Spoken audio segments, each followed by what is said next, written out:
Hello everyone, welcome to Jaysreptileworld. We're going to be going through a few species of Australian reptiles over the next few months. We're going to start today with the Woma python.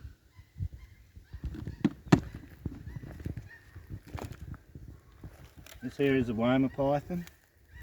They're an Australian species of python. They're actually strongly associated with the desert regions of Central Australia. These two actually originate from Uluru, right in the heart of Australia.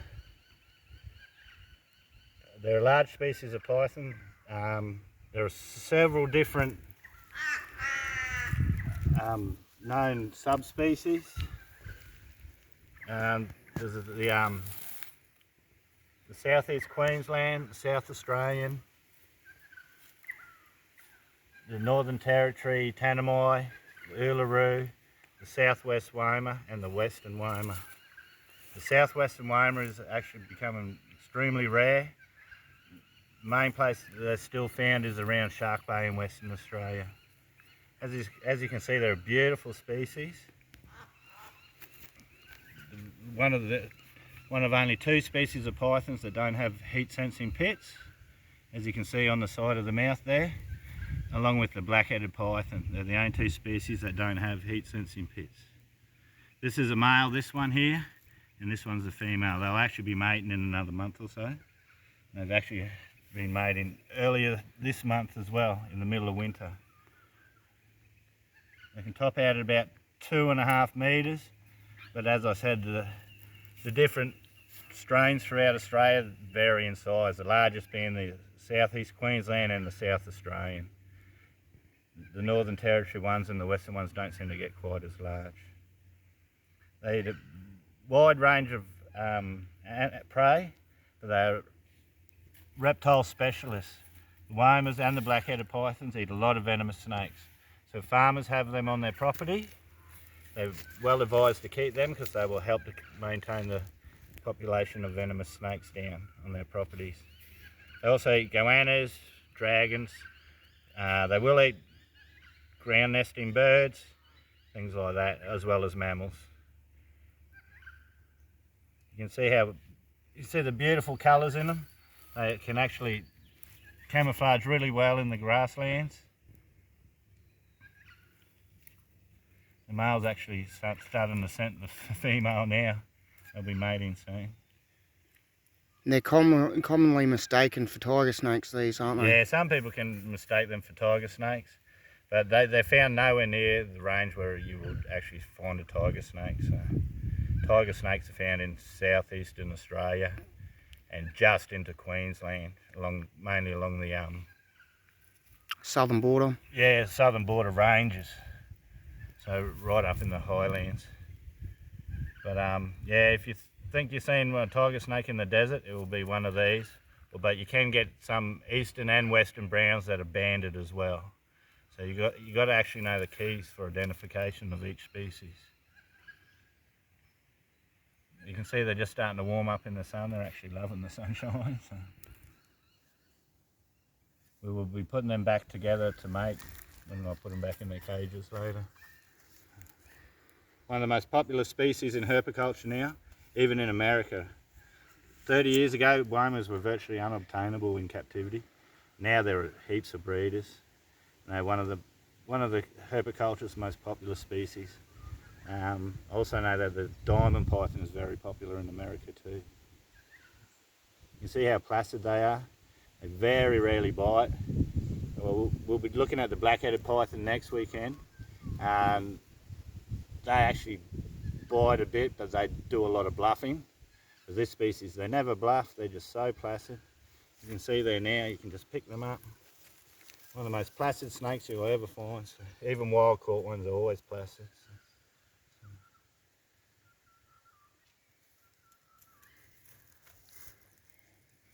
One of the most magnificent species in Australian herpiculture.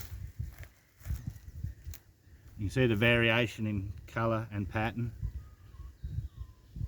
When these two actually originate from the same area. So when they breed together, we'll show you what the babies look like. There could be a variation between them as well. You can see the male there, he can scent the female. He wants to go along her back now, so he's starting to scent.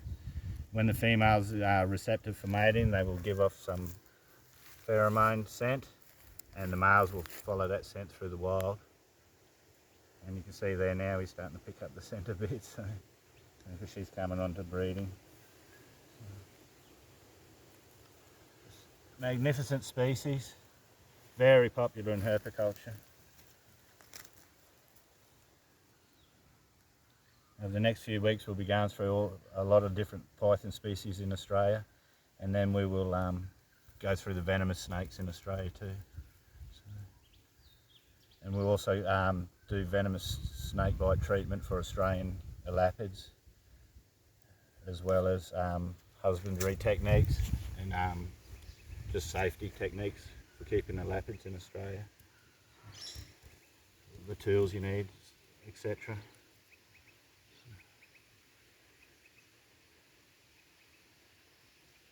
We just want to share these beautiful animals with everyone so that they appreciate them as much as we do. A lot of people fear snakes, but when you understand them, they're actually beautiful creatures to be admired, not feared. Even the venomous ones, if you treat them gently with respect, they will respect you and give you your space too. A lot of people don't realise that snakes play a very important role to the ecosystem throughout the world. Oh yeah, they maintain, would be overrun with rats in a lot of countries if it wasn't for snakes, even venomous snakes. They control rodent populations in a huge way. And even when rodent populations explode, a lot of like your owls and other mammal predators, they can't reproduce quick enough, whereas the snakes are always there, so they can help. We're actually having a mouse plague in New South Wales in Australia right now, and it is devastating to the farmers down there. If there's more snakes and more owls, it would certainly help their plight, because they are really struggling in New South Wales at the moment. So, central New South Wales, mice down there are horrendous. You can see how placid these snakes are. Not even wanting to bite, not even trying to defend themselves. Just want to go on their merry way. You can just imagine that colour pattern in the long grass. You wouldn't even see the animal with the pattern there. They're hidden so well in the long grass.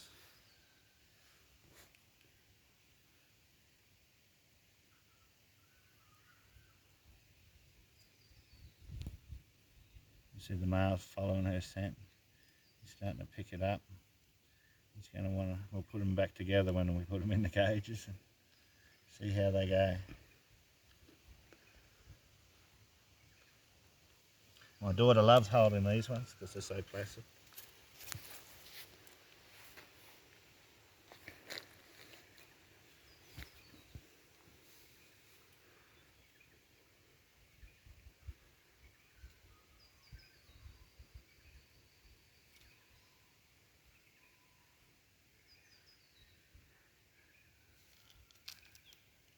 Always be gentle. You can be slow and gentle with reptiles. There's not a reptile you can't handle. If you respect them, they will respect you. All sharp movements reptiles think is a predator. Any slow, gentle movements will not faze them.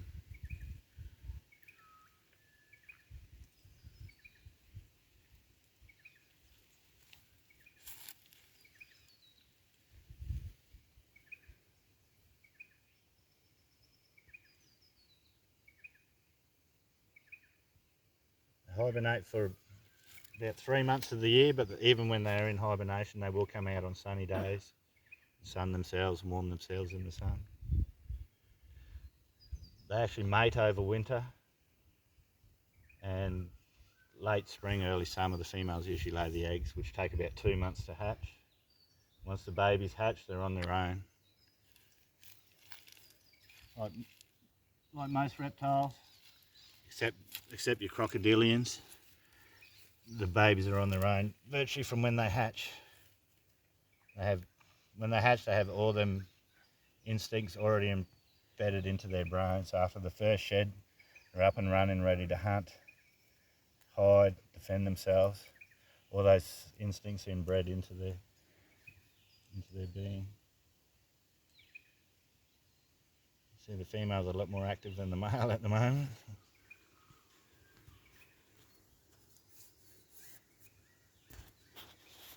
She likes that bunya pine by the look of it.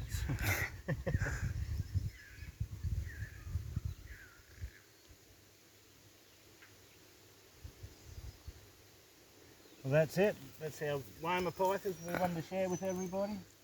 Beautiful species. I hope you love them as much as we do.